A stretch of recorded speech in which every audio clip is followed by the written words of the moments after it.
De volta com o programa Ponto de Vista, o entrevistado de hoje, já disse, é um dos maiores executivos que já tivemos aqui na nossa terra. Já tivemos não, que temos ainda, já que ele está vivo. E trabalhando. Ulisses Tapajós Neto. Nós estávamos falando no bloco passado sobre a Masa. E em momentos de crise é que nós vemos quem são os verdadeiros líderes. Vimos o presidente Lula no auge da crise americana, que todo mundo estava com medo. Ele foi à TV e disse, olha gente, vamos gastar porque nós precisamos do dinheiro reinvestido no nosso mercado.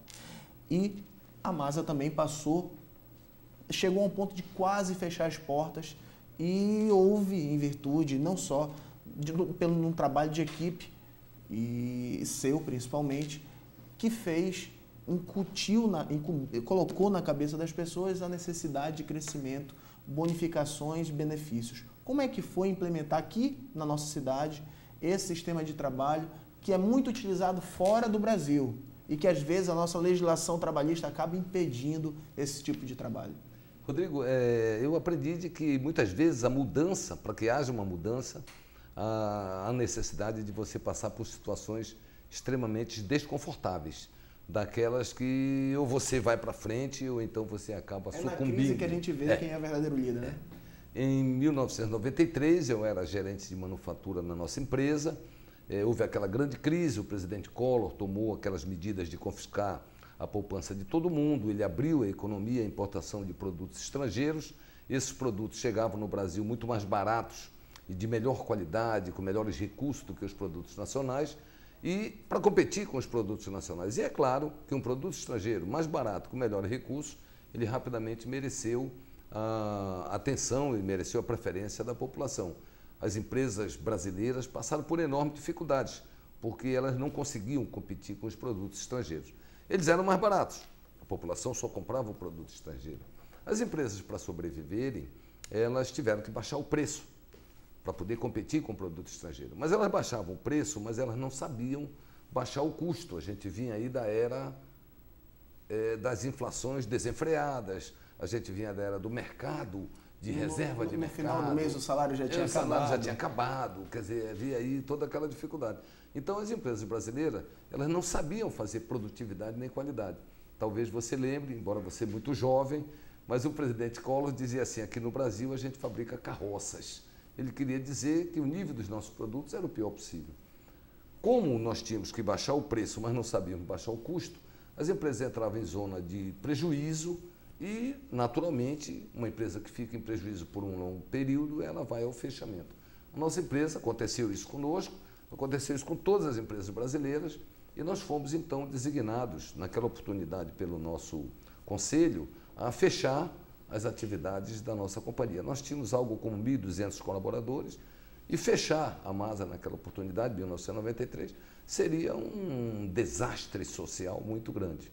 Eu era gerente de manufatura, fui chamado ao Sul e a mim foi dada a missão de promoção a presidente da companhia, mas com a missão de fechar a companhia num espaço de 6 meses a 1 ano. E eu recordo bem que quando isso foi feito, essa missão me foi dada e me diziam assim, você tem sangue de amazonense, você entende do teu povo, você vai saber encontrar quais são os caminhos mais suaves para você fechar a companhia com o mínimo de dor possível. E é claro que quando você fecha uma empresa, que você perde 1.200 empregos, não existe suavidade, não existe mínimo de dor, existe sim uma tragédia social muito grande, porque todos, ao perderem os empregos, acabam indo diretamente para uma rota da miséria, principalmente naquela época, porque todas as empresas estavam fechando. Então, o recurso que a gente tinha era motivar a nossa equipe a lutar. E foi o que eu fiz, com a sinceridade, com a educação que recebi do meu pai e da minha mãe. Eu reuni toda a nossa comunidade, informei que fui nomeado presidente, informei que não sabia o que fazer, mas eu dizia que a gente não podia ficar de braços cruzados, esperando a hora do fechamento, e a gente tinha que lutar muito, a gente tinha que trabalhar mais, a gente tinha que ser muito mais consciente. Deus sempre foi muito generoso comigo. E eu apanhei minha pastinha e saí pelo polo industrial perguntando dos grandes executivos da época quais eram os caminhos que eles iam encontrar, que eles iam adotar para tirar também as suas fábricas das dificuldades. A Honda, a Philips, a Sharp, Toshiba, enfim, todas as empresas que trabalhavam naquela oportunidade. E aí eu conheci um japonês, presidente da Honda, que também estava em Manaus em 1993 com essa missão, o senhor Sadao Maeda. Sadao Maeda veio do Japão para fechar a Honda, essa extraordinária empresa que é hoje. Nessa época, a Honda produziu, se não me falha a memória, no ano de 92, 93, a Honda produziu no máximo 60 mil motocicletas. Hoje ela produz 2 milhões de motocicletas no ano todo.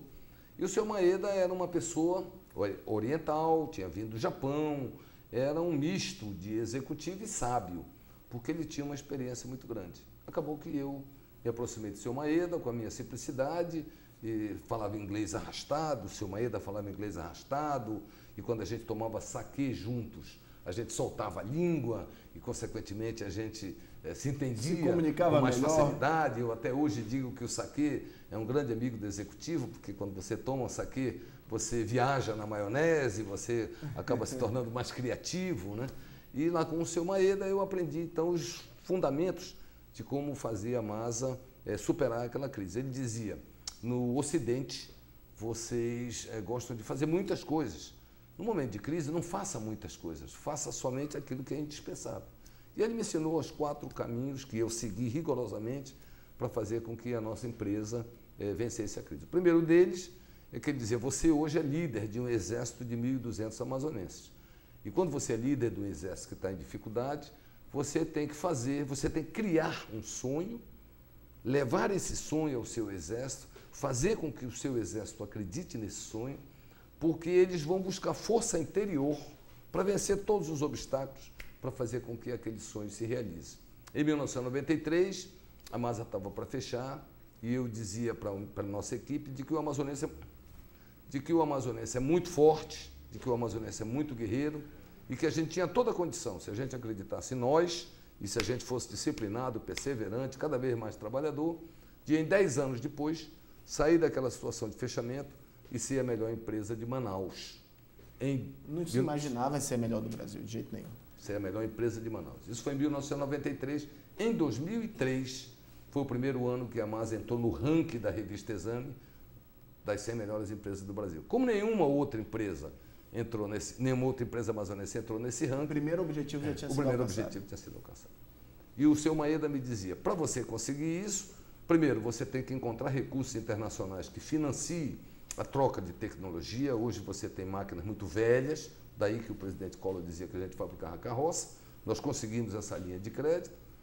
O seu Maeda dizia, é preciso que você trabalhe com um método de gestão, que todo mundo faça a mesma coisa igual, e nós fomos buscar a guarida num grande brasileiro, ainda hoje vivo, talvez um dos mais sábios executivos do Brasil, que é o professor Vicente Falcone, do Instituto Nacional de Desenvolvimento Gerencial. Naquela época, o professor Vicente Falcone era da Universidade de Ouro Preto, e o professor Vicente Falcone nos ensinou a tecnologia da gestão da qualidade total japonesa.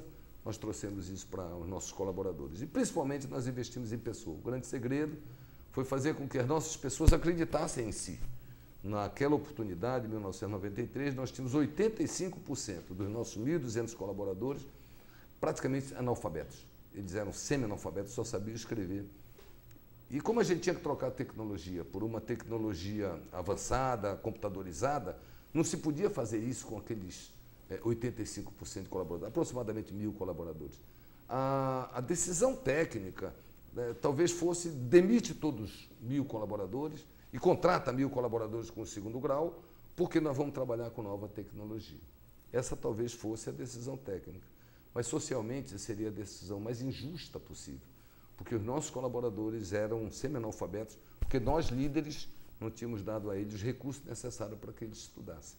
Nós nos reunimos, graças ao governo do Estado do Amazonas, naquela oportunidade, nós montamos uma escola de supletivo do Mobral, supletivo do 1º grau, supletivo do 2º grau, dentro da companhia.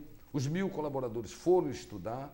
6 anos depois, todos eles tinham se formado no 2º grau. A partir de 1997, eles tinham criado um grande gosto pelos estudos. A Masa, então, voltou a ser uma empresa lucrativa e nós passamos a patrocinar 50% de todas as despesas universitárias para que os nossos colaboradores fossem à universidade. E a partir do ano 2000, nós fizemos um pacto com os nossos colaboradores que nunca mais a Masa contrataria qualquer pessoa no mercado. Qualquer vaga que houvesse na equipe seria preenchida por um processo de meritocracia. Você não faz ideia a revolução que essa equipe de 1.200 guerreiros fez. A Masa passou a ser uma empresa absolutamente lucrativa, o ambiente de felicidade era muito grande, tudo aquilo que a gente ganhava, a gente procurava retribuir aos colaboradores como agradecimento por toda aquela solidariedade, por toda aquela força que eles colocaram. E o final da história você já conhece, nossa Masa da Amazônia foi laureada muitas e muitas vezes, graças à força de uma equipe feliz, uma equipe capacitada, uma equipe motivada, uma equipe cristã. Depois dessa aula de economia e de fortalecimento de equipe, eu vou fazer agora um pequeno intervalo e volto já já com o programa Ponto de Vista.